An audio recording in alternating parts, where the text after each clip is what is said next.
오늘은 2024년 5월 23일 목요일입니다. 로마서 7장 말씀입니다.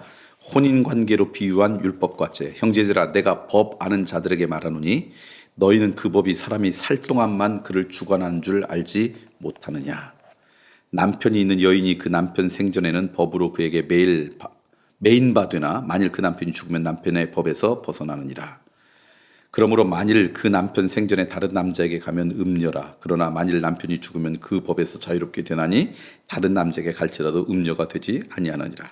그러므로 내 형제들아 너희도 그리스도의 몸으로 말미암아 율법에 대하여 죽임을 당하였으니 이는 다르니 곧 죽은 자 가운데서 살아나신 이에게 가서 우리가 하나님을 위하여 열매를 맺게 하려 함이니라. 우리가 육신에 있을 때는 율법으로 말미암는 죄의 정욕이 우리 지체 중에 역사하여 우리로 사망을 위하여 열매를 맺게 하였더니 이제는 우리가 얽매였던 것에 대하여 죽었으므로 율법에서 벗어났으니 이러므로 우리가 영의 새로운 것으로 섬길 것이요 율법 조문에 묵은 것으로는 아니할 것이니라. 그런즉 우리가 무슨 말을 하리요 율법이 죄냐 그럴 수 없느니라. 율법으로 말미암지 않고는 내가 죄를 알지 못하였으니 곧 율법이 탐내지 말라 하지 아니하더라면 내가 탐심을 알지 못하였으리라. 그러나 죄가 기회를 타서 계명으로 말미암아 내 속에서 온갖 탐심을 이루었나니 이는 율법이 없으면 죄가 죽은 것임이라. 전에 율법을 깨닫지 못했을 때는 내가 살았더니 계명이 이름에 죄는 살아나고 나는 죽었도다. 생명에 이르게 할 그 계명이 내게 대하여 도리어 사망에 이르게 하는 것이 되었도다. 죄가 기회를 타서 계명으로 말미암아 나를 속이고 그것으로 나를 죽였는지라. 이로보건대 율법은 거룩하고 계명도 거룩하고 의로우며 선하도다. 그런즉 선한 것이 내게 사망이 되었느냐 그럴 수 없느니라. 오히려 죄가 죄로 드러나기 위하여 선한 것으로 말미암아 나를 죽게 만들었으니 이는 계명으로 말미암아 죄로 심히 죄 되게 하려 함이라. 우리가 율법은 신령한 줄 알거니와 나는 육신에 속하여 죄 아래 팔렸도다. 내가 행하는 것을 내가 알지 못하노니 곧 내가 원하는 것은 행하지 아니하고 도리어 미워하는 것을 행함이니라. 만일 내가 원하지 아니하는 그것을 행하면 내가 이로써 율법이 선한 것을 시인하노니 이제는 그것을 행하는 자가 내가 아니요 내 속에 거하는 죄니라. 내 속에 곧 내 육신이 선한 것이 거하지 아니하는 줄을 아노니 원함은 내게 있으나 선을 행하는 것은 없노라.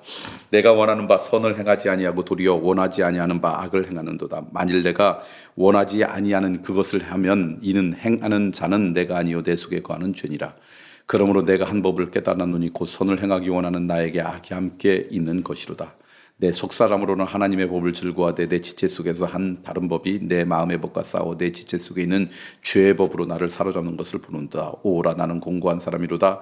이 사망의 몸에서 누가 나를 건져내리라. 우리 주 그리스도로 말미암아 하나님께 감사리로다. 그런즉 내 자신이 마음으로는 하나님의 법을 육신으로는 죄의 법을 섬기느니라. 아멘. 오늘 이 7장 말씀도 아주 중요한 말씀이 있습니다. 하나는 율법과 율법이 갖고 있는 어떤 기여와 율법이 갖고 있는 한계를 처음에 이야기를 합니다. 무슨 이야기냐면 율법은 사람이 살 동안만 그를 주관한다. 그러나 죽은 다음에는 그 사람을 주관하지 못한다. 그러면서 혼인관계로 비유하는데 이 말씀을 쉽게 표현하면 이런 거예요. 율법의 기여는 뭐냐? 그게 죄라고 하는 것을 우리가 깨닫게 하는 것, 거기까지는 율법이 하는 일이라는 거예요. 율법이 그것이 죄라고 하는 걸 말하지 않았다면, 탐심이 죄라고 하는 것, 그것이 죄라는 것을 율법이 말하지 않았으면 우리는 죄인지도 모르고 그렇게 살아갔을 거예요. 그러니까 율법이 기여하는 것인데 그것은 뭐냐면 그것이 죄라고 하는 것을 깨닫게 하고 알게 하고 인식하게 하는 거죠. 그렇지만 그 율법이 우리가 죄라고 하는 것을 알긴 했지만 율법이 우리를 구원하지 못하고 율법이 우리를 그 죄로부터 멀어지게 할 수 없는 아주 심각한 한계가 있다는 거예요. 그러니까 율법이 기여하는 것은 죄가 무엇인지를 깨닫게 하는 거예요. 그렇지만 그 죄로부터 우리를 벗어나게 할 수 있는 것은 아니에요. 그럼 무엇이 우리를 그 죄로부터 벗어나게 하느냐? 이걸 6절 말씀에 이렇게 이야기했어요. 이전은 우리가 얽매였던 것에 대하여 죽었으므로 율법에서 벗어났으니 이러므로 우리가 영의 새로운 것을 섬길 것이요 율법의 조문에 묵은 것으로 아니할지라. 무슨 이야기냐면 율법으로 죄가 무엇인지를 알기는 하지만 그 죄로부터 벗어나게 하지 못하고 그 죄로부터 우리를 벗어나게 하는 건 뭐냐? 영의 새로운 것이다. 새로운 영이다. 새로운 영이라는 건 뭐냐? 생명에 이르게 하는 계명, 생명에 이르게 하는 말씀이다. 그러니까 하나님의 말씀이 하나님의 영이 우리를 다스리지 않고는 우리는 죄가 무엇인지 알면서도 죄 지은 인생밖에 살아갈 수 없는데 죄로부터 우리를 구원하는 것은 율법의 능력이 아니라 생명의 능력이다. 예수 그리스도의 그 은혜의 능력이다. 하나님의 권능의 능력이다라는 거예요. 그것을 오늘 우리도 좀 기억했으면 좋겠다. 그래서 오늘 우리들이 살아갈 때 이런 얘기예요. 우리는 선을 행하려고 하는 마음도 있지만 나한테는 역시 악을 행하려고 하는 마음도 동시에 있다. 그러니까 오라 나는 공고한 사람이라고 고백할 수밖에 없는 것이 내가 율법으로 인해서 이게 죄가 무엇인지를 깨달아서 내가 이렇게 안 살아가겠다고 했지만 우리에게는 그것을 이길 수 있는 능력이 없다는 거예요. 언제 있느냐? 하나님의 거룩한 능력이 나와 동행할 때 그것을 이길 수 있는 능력이 있다. 그게 이제 오늘 말씀입니다. 그러므로 오늘 우리들이 두 가지를 여기서 이제 결심해야 돼요. 하나는 율법도 좀 알아야 됩니다. 그것이 잘못이라는 것, 죄라고 하는 것, 그것이 어둠을 내 삶 가운데 불러들이라는 것, 그것을 깨닫게 하기 때문에 율법은 거기까지예요.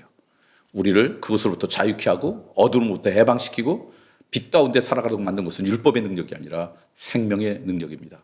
하나님의 말씀의 능력이고 하나님의 거룩한 영 가운데 사로잡힐 때 가능한 거죠. 그러니까 우리가 그렇게 알고 율법을 통해서 죄를 자각하고 깨닫고 하나님의 거룩한 능력으로 이 땅 가운데 생명을 얻으면 사람으로 살아가기를 소망합니다. 내 안에 그 선한 것을 추구하는 것과 여전히 악한 것을 추구하는 두 가지의 싸움 가운데 하나님의 거룩한 능력으로 말미암아 선한 것을 추구하는 우리의 삶이 날마다 우리를 이기고 그것이 우리의 삶을 다스리는 영역이 점점 넓어져가는 그런 기쁨이 있기를 소망합니다.